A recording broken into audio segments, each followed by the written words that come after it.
तर सगळ्यात आधी फ्रेंड्स तुम्ही ब्लाऊजचं फिटिंग आणि फिनिशिंग बघू शकता। आणि बऱ्याच जणांना काय होतं की कटोरीचा जो शेप आहे तर तो अजूनही प्रॉपर देता येत नाही किंवा ते अंदाजे शेप जे आहे ब्लाऊजला देत असतात।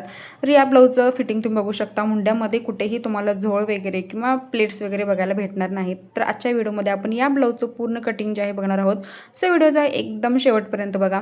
आता सगळ्यात आधी आपण पीस घेतलेला आहे, 80 सेंटीमीटर पीस आहे। तर तुम्ही स्लीव जर लॉंग असतील तर 1 मीटर पीसही घेऊ शकता। तर 38च्या हिशोबाने आपण हा जो सगळे मेजरमेंट आहे तर ते आपण टाकणार आहोत। आता सगळ्यात आधी जी आपली ब्लाऊजची उंची आहे तर ती 13.5 प्लस 14.5 इंच मी घेतलेली आहे। जर तुम्हाला उंचीला जास्त हवे असतील, ब्लाऊज हाईटला जर जास्त हवे असतील तर 14 प्लस 1 इंच 38 साईजसाठी एकदम परफेक्ट बसते उंची। त्यानंतर जे शोल्डर आहे आपल्याला घ्यायचं आहे 5.5 इंच। तर 38 साईजला 36 साईजला आपण जे शोल्डर आहे तर ते 5.5 इंच घ्यायचं आहे। त्यानंतर जो मुंडा आहे आपल्याला घ्यायचा आहे 6 इंचावरती। तर हे बघा, शोल्डर आपण 5.5 घेतलं, मुंडा 6 घेतला।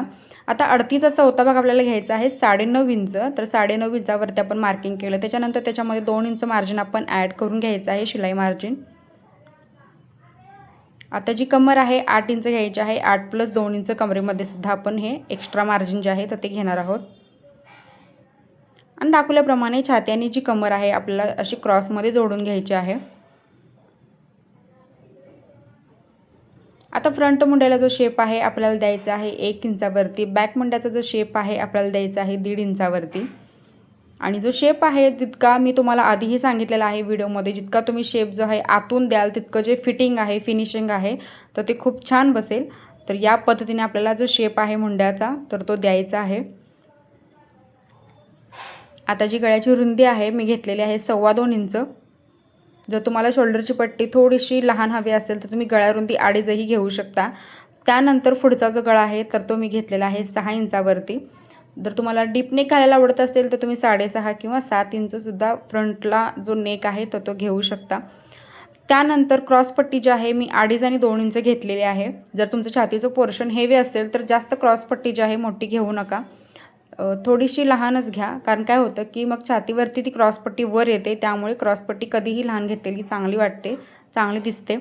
त्यानंतर जे कटोरीचं मेजरमेंट आहे बघा, मी ते घेतलेलं आहे 5.5 इंच। जर तुमचं छातीचं जर पोर्शन हेवी असेल तर तुम्ही 6 इंचावरती सुद्धा कटोरी मार्किंग करू शकता। त्यानंतर त्याच्यावरती आपल्याला एक स्ट्रेट लाईन मार्किंग करून घ्यायची आहे आणि गळ्याच्या वरून आपण एक क्रॉसमध्ये लाईन जी आहे आपल्याला घ्यायची आहे। तर बघा, जास्त मी तर शेप जो आहे दिलेला नाही, फक्त सेंटरला जो आहे थोडासा कर्व शेप मी दिलेला आहे। आणि आपली जी कटोरीचा जो शेप आहे एकदम प्रॉपर असा निघलेला आहे। आता बऱ्याच जणांना जो शेप आहे काढता येत नाही किंवा ते अंदाजे जे शेप आहे तर ते देत असतात। सो तुम्ही या पद्धतीने शेप देऊन बघा, अगदी परफेक्ट निघतो। फक्त आपल्याला काय करायचं आहे की एक स्ट्रेट लाईन द्यायची आहे आणि गळ्यापासून एक क्रॉसमध्ये लाईन द्यायची आणि फक्त आपल्याला सेंटरला थोडासा कर्व शेप द्यायचा आहे। तर तो शेप आपला एकदम प्रॉपर असा कटोरीचा इथं निघतो। आता त्यानंतर आपले जे ड्राफ्टिंग आहे पूर्ण पेपरवरती झालेलं आहे। आता आपण हे कटिंग करून घेणार आहोत।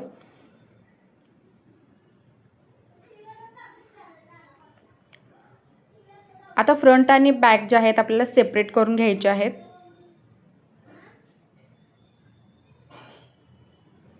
तर गळ्याच्या दोन्ही साईडला मी कट्स दिलेले आहेत। त्यानंतर फ्रंट आणि बॅक जे आहेत आपल्याला दोन्ही सेपरेट करून घ्यायचे आहेत।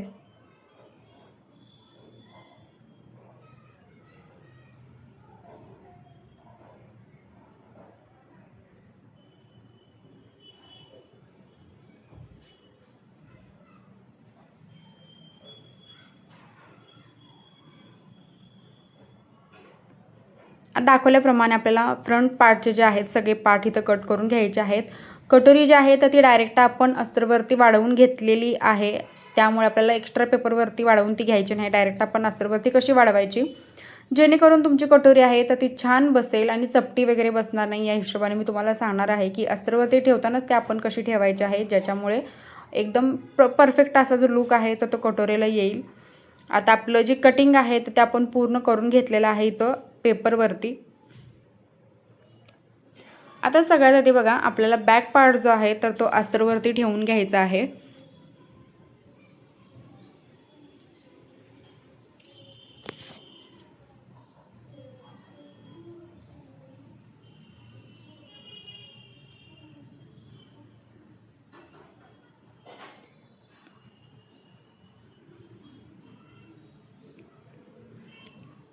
तर बॅक पार्टमध्ये कोणतंच एक्स्ट्रा जे मार्जिन आहे तर ते आपल्याला घ्यायचं नाही. तर बऱ्याच वेळेला कमेंट अशा पण येतात की तुम्ही बॅक मार्जिन जे आहे तर ते घेत नाही का, टक्सचं जे मार्जिन जे असतं तर ते टक्सचं जे आहे मी एकदम कमी घेतो, त्यामुळे एक्स्ट्रा मार्जिन जे आहे बॅक पार्टमध्ये घेत नाही. जसं आपण पेपर कट करतो तसाच ठेवून मी अस्तरवरती ते अस्तरची कटिंग आहे तर ते करत असतो.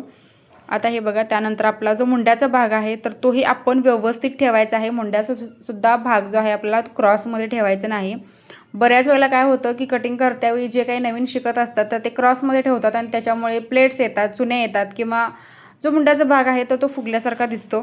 सो आपल्याला हे पण लक्षात ठेवायचं आहे की मुंडा ज्यावेळी आपण अस्तरवरती ठेवत असतो तर तो सरळ ठेवला आहे का हे पहिल्यांदा आपल्याला एकदा चेक करायचं आहे आणि त्यानंतरच मग आपण हे जे कटिंग आहे मुंड्याचं तर ते करून घ्यायचं आहे.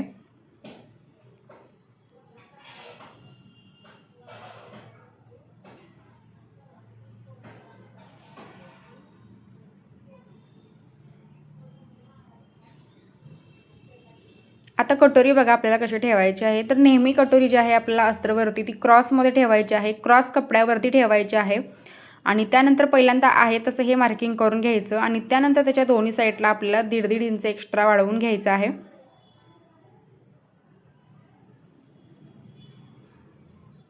तर हे बघू शकता की दोन्ही साईडला आपण 1.5 इंच घेतलेला आहे एक्स्ट्रा मार्जिन वाढवून. वरती अर्धा इंच घेतलं आणि खालच्या साईडला जे आहे आपल्याला 1.5 इंच घ्यायचं आहे आणि त्यानंतर दाखवल्याप्रमाणे जो शेप आहे आपल्याला कटोरीचा द्यायचा आहे.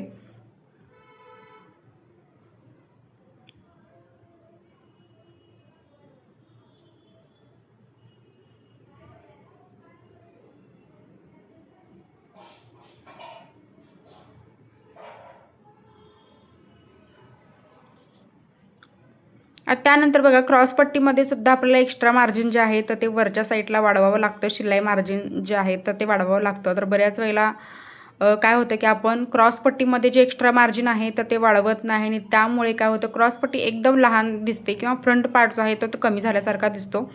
सो आपल्याला लक्षात ठेवायचं आहे की अर्धा पाऊण इंच आपल्याला क्रॉसपट्टीमध्ये वाढवायचं आहे शिलाई मार्जिनसाठी.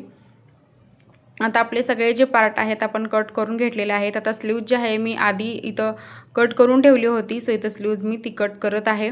स्लीव्जचे व्हिडिओ माझे भरपूर माझ्या चॅनलवरती आहे. जर तुम्हाला सविस्तर बघायचं असेल तर माझ्या चॅनलवरती तुम्ही एकदा चेक करू शकता. हिंदीमध्ये सुद्धा आहेत आणि मराठीमध्ये सुद्धा आहेत.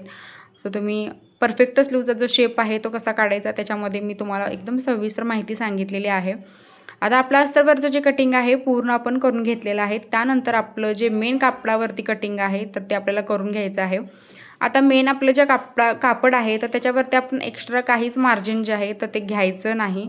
जसं आपला अस्तर आपण कट केलेला आहे, मार्जिन वाढवूनच आपण अस्तर कट केलेला असतो तोच आपण ठेवून याच्यावरती ठेवून कट करायचं आहे. आता थोडंसं एक्स्ट्रा आपल्याला हे कट करायचं आहे मेन कापड, कारण काय होतं की शिलाई करताना कमी जास्त होऊ शकतं.